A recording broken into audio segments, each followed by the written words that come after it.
नमस्कार, मैं डॉक्टर अजीत भारती आज फिर आपके लिए हिंदी विषय के अंतर्गत हम प्रोजेक्ट वर्क का ये तीसरा भाग लेकर आए। तो तीसरे भाग में देखो छात्र ने कैसे प्रोजेक्ट फाइल बनाई ये दिखाते हैं। तो इसमें सबसे पहले देखो कलर पेज उसने लिया है, बाजार में आसानी से मिल जाता है। आप चाहो तो वाइट लोगे तो उसमें चित्र बनाने पड़ेंगे और कलर लोगे तो कुछ नहीं करना पड़ेगा, डिजाइन ऑलरेडी बनी हुई है। तो उसने सबसे पहले स्कूल का नाम लिखा, फिर परियोजना काल लिख दिया हिंदी, शीर्षक समास व्याकरण, छात्र का नाम, आचार्य यानी शिक्षक का नाम और फिर सत्र लिख दिया। तो ये फ्रंट पेज क्या हो गया, उसका कंप्लीट हो गया। और कलर पेन का यूज़ करोगे तो फिर अलग से कलर करने की ज़रूरत ही नहीं पड़ती है। दूसरे पेज में छात्र ने क्या करा है, समास का नाम लिखा है और यहाँ पर विद्याधन आलय यानी विद्यालय और ये उसकी परिभाषा लिख दी है। देखो बहुत ही सुंदर लिखा है, इसी तरह से लिखकर कलर भी आसानी से कर सकते हैं। अब फिर उसके बाद आता है तीसरा पेज। तो तीसरे पेज में छात्र ने क्या करा, समास के भेद लिखे हैं और चारों तरफ उसको ये लाइनें करके थोड़े कवर कर दिए, बादल जैसे बना दिए। तो ऐसे भी बना सकते जो अट्रैक्टिव भी लगेंगे और प्रोजेक्ट वर्क में इससे देखो क्या है कि छात्र की व्याकरण भी अच्छी हो जाएगी और प्रोजेक्ट भी उसी के बहाने बन जाएगा। फिर उसने अव्ययी भाव समास लिया। अव्ययी भाव समास में पहले उसने घड़ी घड़ी उधार ले लिया, फिर परिभाषा ली।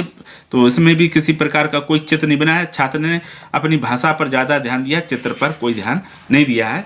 उसे लगता होगा कि चित्र शायद उसे ना भी बनाना आता हो, इसीलिए उसने कलर पेज का यूज़ किया। फिर अगला तत्पुरुष समास है तो उसमें भी उदाहरण के बाद परिभाषा ली है। उसके पश्चात फिर अगला आता है कर्मधाराएं समास। तो कर्मधाराएं में नीलकमल उदाहरण लिया और परिभाषा लिख दी है। तो परिभाषा के ठीक दूसरे पेज में सामने उसने नीलकमल का ये देखो चित्र बनाया। हाँ, इसमें एक काम करा उसने अच्छा कि उदाहरण का क्या कर दिया, चित्र बना दिया। तो ये नीलकमल यानी नीला है कमल, तो ये कर्मधारय का उदाहरण, इसमें इसने परिभाषा, उदाहरण और चित्र का भी प्रयोग किया है। फिर अगला आता है द्विगु समास।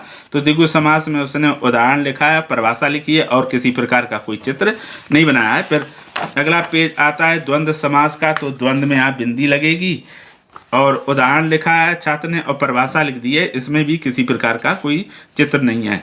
फिर अंत में बहुब्रीहि समास। बहुब्रीहि समास में उसने नाम लिखा है और परिभाषा लिखी और ये उदाहरण और इसमें हाथ चित्र देखो ये बना दिया है। ये लंबोदर लंबा है उधर जिसका गणेश जी, तो गणेश जी और ये चूहा ये कम, ये मगरमच्छ ज़्यादा लग रहा है, लेकिन गणेश जी उसने अच्छा लगाया है। लंबोदर यानी लंबा है उधर जिसका यानी पेट, तो किसका है, गणेश जी का। तो ये देखो हो गई, ये तीसरा भाग पूरा हो गया। तो इस तरह से भी आप प्रोजेक्ट बनवा सकते हैं या बना सकते हैं, ये भी अच्छा लगता है। तो ये तीसरा भाग समाप्त हुआ।